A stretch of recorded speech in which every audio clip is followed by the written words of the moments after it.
नमस्कार दोस्तों। आज हम फैशन डिजाइनिंग के सबसे महत्वपूर्ण टॉपिक एलिमेंट ऑफ डिजाइन यानी कि डिजाइन के तत्व के बारे में विस्तार से पढ़ेंगे।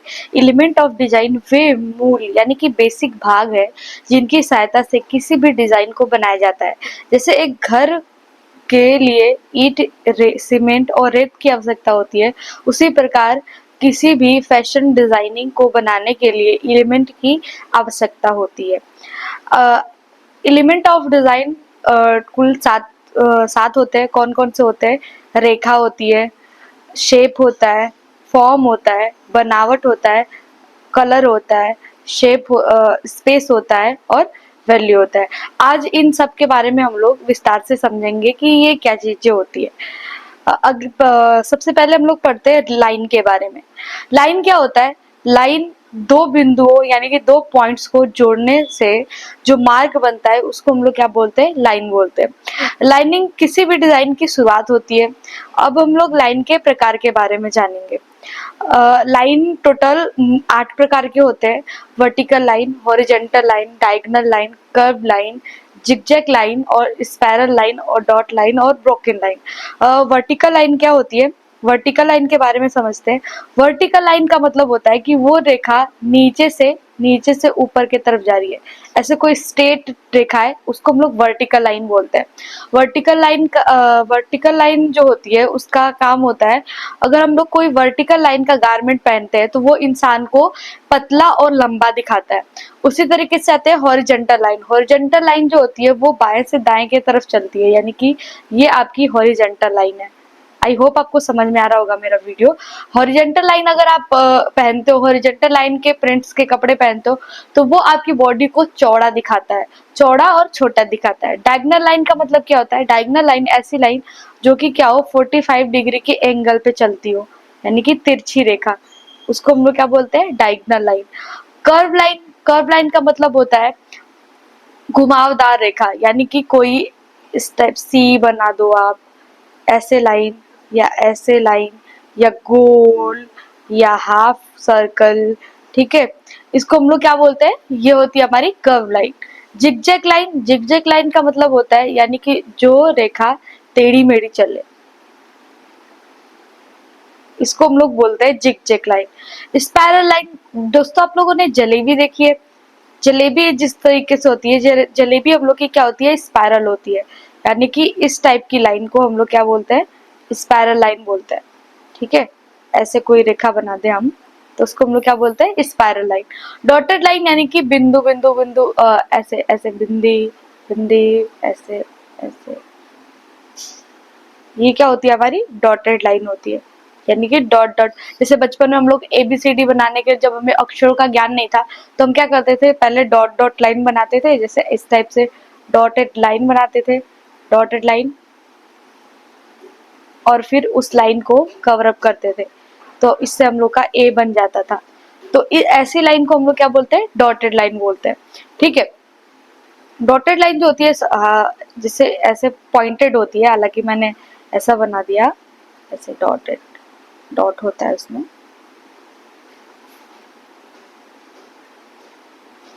इसको डॉट का मतलब ही होता है बिंदु, यानी कि बिंदुओं से मिलके कोई रेखा बनी हो उसको हम लोग क्या बोलते हैं? डॉटेड लाइन बोलते हैं। लास्ट है हम लोग का ब्रोकन या फिर डैश लाइन। डैश का मतलब क्या? Dash dash dash dash dash, यानी कि ऐसी कोई लाइन जो कि क्या हो? टूटी हुई रेखा, यानी ये देख रहे हो बीच से ये टूटा हुआ है, यानी कि बीच से उसकी लाइन नहीं है, ऐसे लाइन है, तो अगर बीच से मैं तोड़ दी इसको तो ये क्या हो गई? ब्रोकन लाइन हो गई। चलिए हम लोग आगे बढ़ते हैं। सेकेंड है हम लोग का, अब हम लोगों ने लाइनों के बारे में जान लिया। अब हम लोग आते हैं शेप यानी कि आकार पे। जब कोई लाइन चारों ओर से, अभी हम लोगों ने लाइन पढ़ लिया तो अब लोग अब शेप पे आते हैं। जब लाइन चारों ओर से बंद हो जाती है तो कोई शेप बनता है। अब जैसे कि मैंने आपको बताया, जैसे अगर चारों ओर से लाइन, यानी कि ऐसे भी मैंने कोई लाइन बना दी, फिर इधर से भी कोई लाइन बना दी, इधर से भी कोई लाइन बना दी, इधर से भी कोई लाइन बना दी, अब ये बंद हो गया तो ये कौन सा शेप बन गया? ये हम लोग का वर्ग बन गया। उसी तरीके से अगर मैं इधर से भी लाइन बना दूं, इधर से भी लाइन बना दूं, इधर से भी लाइन बना दूं, तो ये क्या हो गया? ये ट्रायंगल बन गया। या फिर इधर से एक लाइन बना दूं, फिर इधर से एक लाइन बना दूं, फिर इधर से एक लाइन में, तो ये क्या हुआ, एक पत्ती का शेप हो गया। यानी कि जब हम लोग लाइनों का यूज करके कोई शेप बना दे तो उसको हम लोग क्या बोलते हैं, आकार बोलते हैं। ठीक है, इसकी परिभाषा होती है जब कोई लाइन चारों ओर से बंद हो जाती है तो क्या बनता है, शेप बनता है। शेप केवल लंबाई और चौड़ाई यानी कि 2D रखता है। यानी कि अगर इसको मैं देखूं, अगर ये जो मैंने बनाया है, अब इसमें क्या है, ये लंबाई है इसकी और ये इसकी चौड़ाई है। यानी कि इसमें लंबाई और चौड़ाई यानी कि 2D डायमेंशन है। यानी इस आकार में क्या होता है, 2D डायमेंशन होता है। इसमें भी आप लोग देख सकते हो, ये लंबाई है इसकी और ये इसकी चौड़ाई है। उसी तरीके से ये इसकी लंबाई है और ये इसकी क्या है, चौड़ाई है। ठीक है, यानी कि शेप में क्या होता है, लंबाई और चौड़ाई होता है। अब आते हैं हम लोग शेप के बारे में। तो शेप टोटल 3 टाइप का होता है। एक होता है ज्योमेट्रिकल शेप यानी कि ज्यामितीय आकार वाला शेप, दूसरा होता है हमारा ऑर्गेनिक शेप और तीसरा होता है आपका अब्स्ट्रैक्ट शेप। ठीक है, अब आते हैं हम लोग ज्योमेट्रिकल शेप। यानी कि अब इस डायग्राम से आप समझ सकते हो, यानी कि ज्योमेट्रिकल, यानी कि ज्योमेट्रिकल का मतलब क्या होता है, यानी कि इसमें कोई शेप हो, जैसे गोल शेप, डायगोनल्स, ये देख रहे हो आप लोग यहाँ पे, ये गोल शेप है। ठीक है, ये चरकोन शेप है, तो या फिर ये रेक्टेंगल है, ये ट्रायंगल है। तो इससे क्या होता है, इससे हम लोग का एक कोई ड्रेस फॉर्म बनाना।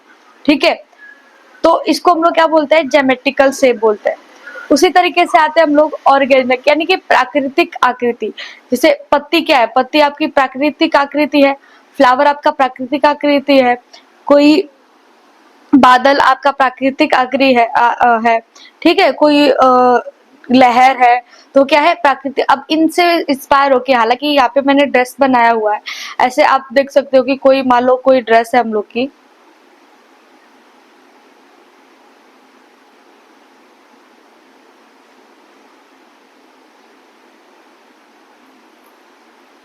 इस पे अगर मैं कोई पत्ती की डिजाइन बना दूं,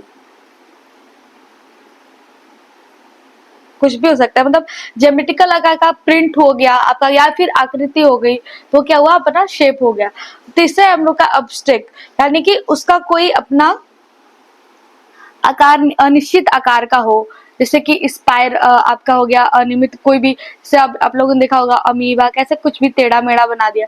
इसमें लाइन तो है लेकिन ये क्या है, कोई आकृति नहीं बन रही है। उसी तरीके से स्पायरल आपका, ये भी क्या है, आपकी अब्स्ट्रैक्ट आकृति में आ गया है। यानी या फिर टेढ़ी लाइन कुछ ऐसा बना दिया आपने, तो क्या हुआ, वो आपके शेप में आते हैं। अब आई होप आप लोग को ये समझ में आया होगा। नेक्स्ट टॉपिक पे पढ़ते हैं। अब चौथा टॉपिक है, तीसरा टॉपिक है हम लोग का फॉर्म यानी कि रूप। रूप क्या होता है, जब शेप में गहराई यानी कि डेप्थ जुड़ जाता है। अभी हम लोगों ने क्या पढ़ा था, सिर्फ 2 फॉर्म थे उसके, यानी उसकी लंबाई थी और चौड़ाई थी, उसकी गहराई नहीं थी।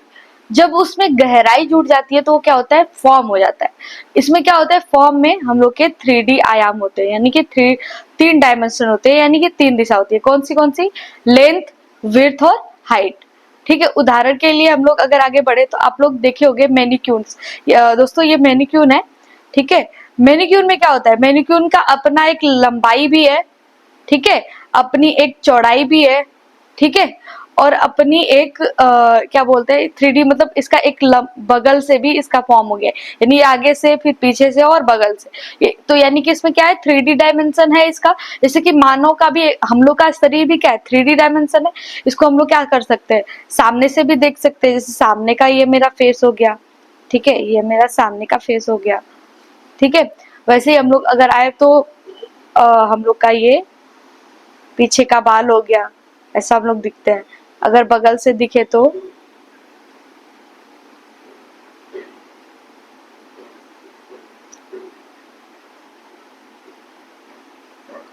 बगल से दिखे तो हम लोग कुछ इस टाइप के दिखेंगे, ठीक है। तो यानी कि क्या है, इसका ये फ्रंट है, इसका ये बैक है और इसका ये साइड व्यू है। तो इसमें क्या 3 आयाम है इसमें, यानी 3 रूप है। तो इसको हम लोग क्या बोलते हैं, फॉर्म बोलते हैं। फॉर्म में आपका क्या आते हैं, मैनिक्यून्स हो गए, या फिर ड्रेस की डमी हो गई, या फिर ह्यूमन बॉडी हो गई। हम लोग क्या है 3D आयाम यानी कि फॉर्म के रूप में हम लोग रहते हैं, ठीक है। अब आते हैं हम लोग टेक्सचर पे, ठीक है। टेक्सचर का मतलब होता है बनावट, यानी कि किसी भी वस्तु का बनावट कैसा है, उसको देख के हमें कैसा फील होता है, उसको हम लोग क्या बोलते हैं, टेक्सचर बोलते हैं। यानी कि कपड़े या किसी वस्तु की सतह हमें कैसे महसूस होती है उसको हम लोग क्या बोलते हैं, टेक्सचर बोलते हैं। टेक्सचर के दो टाइप होते हैं, एक होता है हमारा एक्चुअल टेक्सचर और दूसरा होता है हमारा विजुअल टेक्सचर। एक्चुअल टेक्सचर यानी कि कोई भी वस्तु वो नेचुरली वो वास्तव में कैसी है उसको हम लोग क्या बोलते हैं, एक्चुअल टेक्सचर बोलते हैं। सेकंड होता है हमारा विजुअल टेक्सचर, यानी कि जिसको देख के हमें कैसा महसूस होता है उसको हम लोग बोलते हैं विजुअल टेक्सचर। दोस्तों अभी मैं आपको एक एक्चुअल टेक्सचर का एक उदाहरण देती हूँ। जैसे कि आप इस इमेज को देख पा रहे होगे, इस ये इमेज जो है, इस इमेज को देख के आपको कैसा फील हो रहा है, ये क्या है, ये सिल्क का फैब्रिक है, सिल्क, ठीक है ना। अब सिल्क जो होता है वो कैसा होता है, सॉफ्ट होता है। उसको देख के हमें कैसा फील होता है, सॉफ्ट फील होता है, थोड़ा सा शाइन होता है, शाइन होता है ना। तो ये क्या है, ये सिल्क का अपना वास्तविक यानी कि एक्चुअल टेक्सचर है कि वो सॉफ्ट होगा, वो शाइनी होगा, वो लाइट वेट होगा,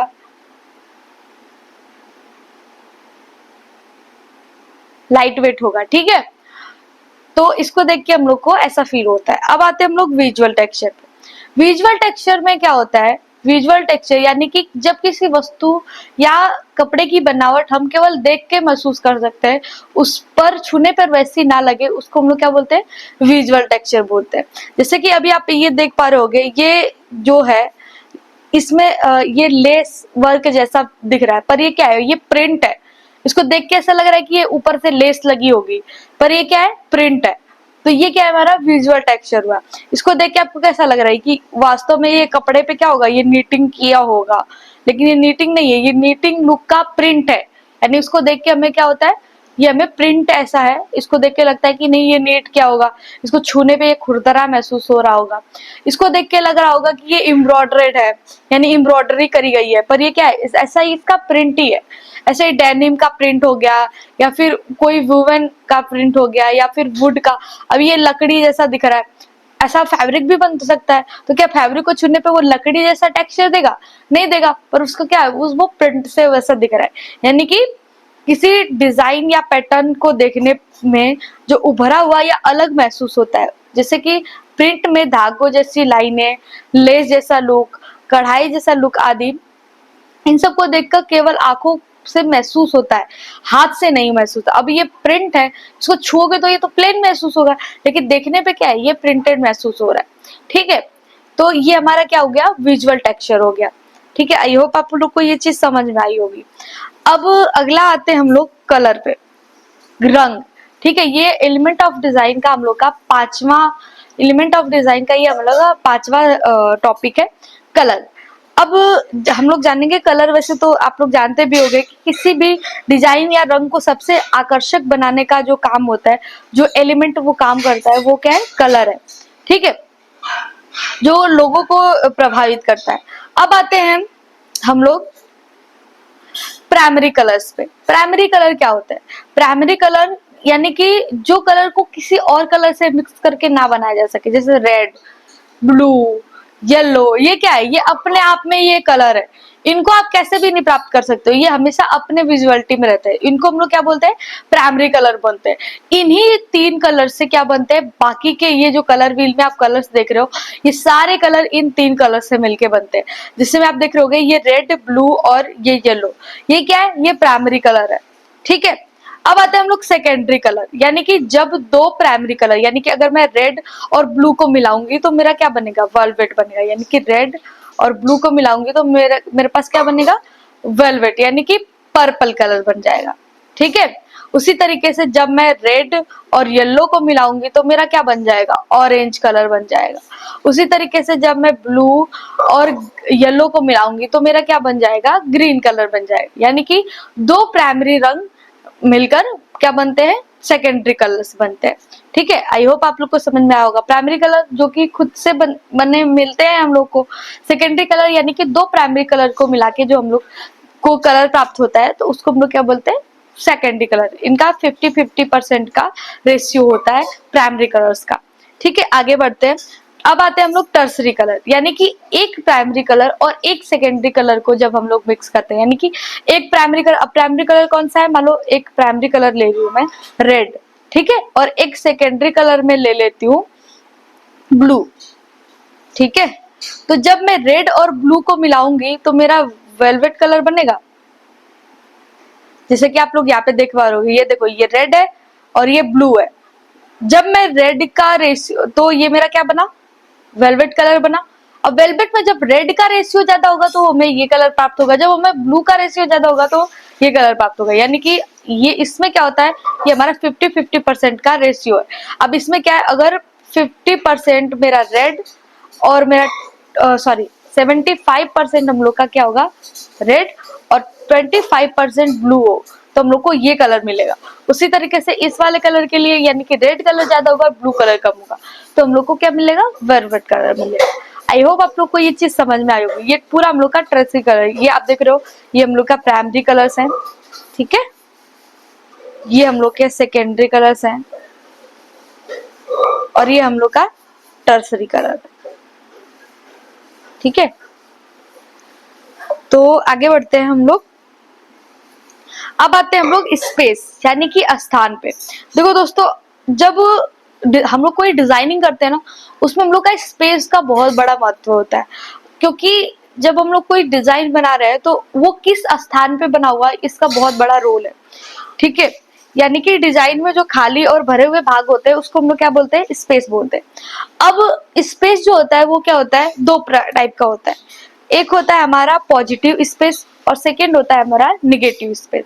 पॉजिटिव स्पेस यानी कि जहाँ पे हम लोग की डिजाइन मौजूद हो, यानी कि जहाँ पे हम लोगों ने डिजाइन बनाई हो, और निगेटिव स्पेस यानी कि जहाँ पे हम लोगों ने डिजाइन नहीं बनाई हो, ठीक है। जैसे मान लो कि मैंने एक कोई फ्रॉक बनाई,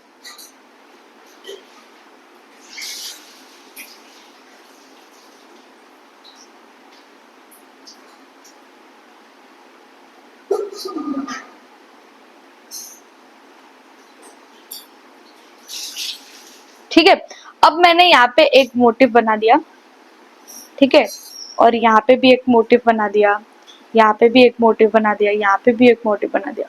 अब दोस्तों ये जो खाली भाग है ना इसका, ये खाली भाग, ये क्या है, ये क्या है, इसका निगेटिव है, निगेटिव स्पेस है। और ये जो मैंने मोटिव बनाया है ये क्या है, इसका पॉजिटिव स्पेस है।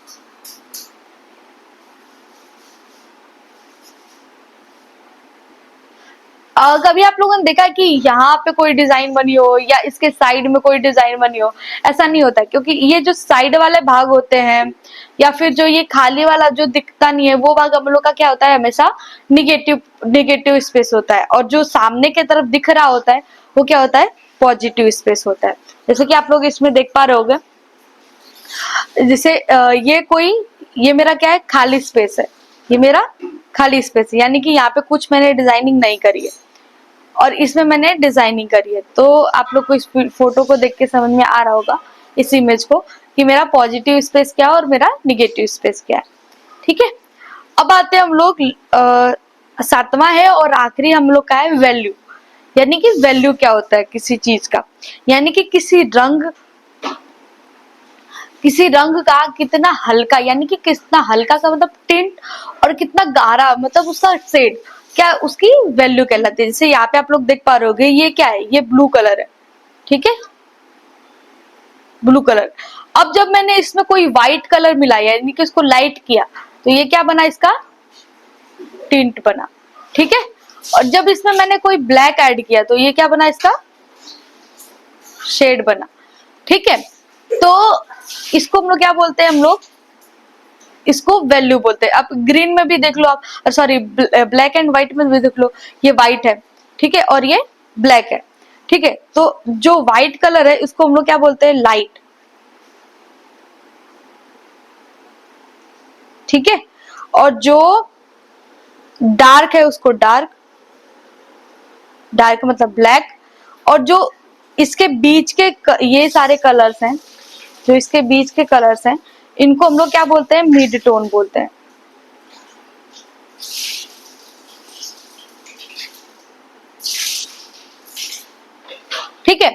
मिड टोन्स या फिर लाइट को हम लोग देखो, लाइट को दो चीज, लाइट को अपनी फैशन की भाषा में हम लोग टिंट भी बोलते हैं, ठीक है। मिड टोन को टोन बोलते हैं, और डार्क को हम लोग क्या बोलते हैं, शेड बोलते हैं, ठीक है। आप लोग को समझ में आया होगा। यानी कि क्या है, ये कलर तो एक ही है, कलर तो एक ही, जैसे अभी मैंने यहाँ पे ब्लू का उदाहरण लिया है, आप रेड का ले सकते हो, ग्रीन का ले सकते हो, किसी भी कलर का ले सकते हो, ठीक है। यानी कि उस कलर में क्या हो, उस कलर में लाइट ब्लू, फिर स्काई ब्लू, फिर रॉयल ब्लू, फिर नेवी ब्लू, यानी है तो सारे ब्लू ही, पर उन ब्लू में क्या है, अलग अलग वेरायटी है, यानी उसको देखने पे अलग अलग कलर्स होते हैं, उसको हम लोग क्या बोलते हैं, उसकी अलग अलग वैल्यूज है। और वैल्यूज डिजाइन में हाईलाइट, शेडो और डेप्थ को दिखाने के लिए हम लोग यूज करते हैं। जैसे कि कोई मैंने ड्रेस बनाई, अब ड्रेस में कहाँ पे उसका शेडो पड़ रहा है, उसकी लाइट पड़ रही है, कहाँ पे एकदम से फोकस पड़ रहा है, उस चीज को कैसे दिखा पाएंगे, उसको दिखाने के, यानी कि किसी चीज को 3D दिखाने के लिए हम लोग क्या करते हैं, उसको उसकी वैल्यू को, यानी कि उसको कितना वो गहरापन है उसमें, उसको दिखाते हैं। जैसे कि मान लो यहाँ पे मैंने एक ड्रेस बनाई,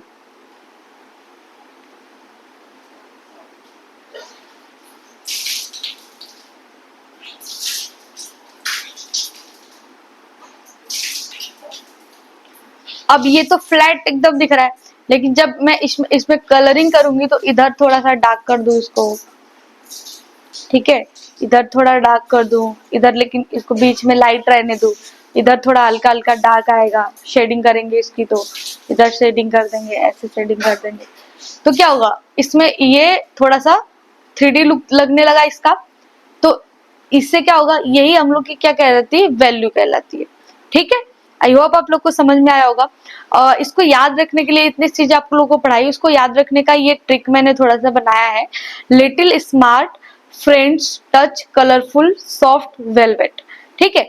इसका मतलब होता है, लिटिल से आप लोग याद कर सकते हो लाइन को, स्मार्ट से आप लोग याद कर सकते हो शेप को, फ्रेंड्स का मतलब याद कर सकते हो फॉर्म, टच का मतलब टेक्सचर, कलरफुल का मतलब कलर, और सॉफ्ट का मतलब स्पेस, यानी एस फॉर्म इसका, एस फॉर स्पेस, और वेलवेट का मतलब वैल्यू, ठीक है।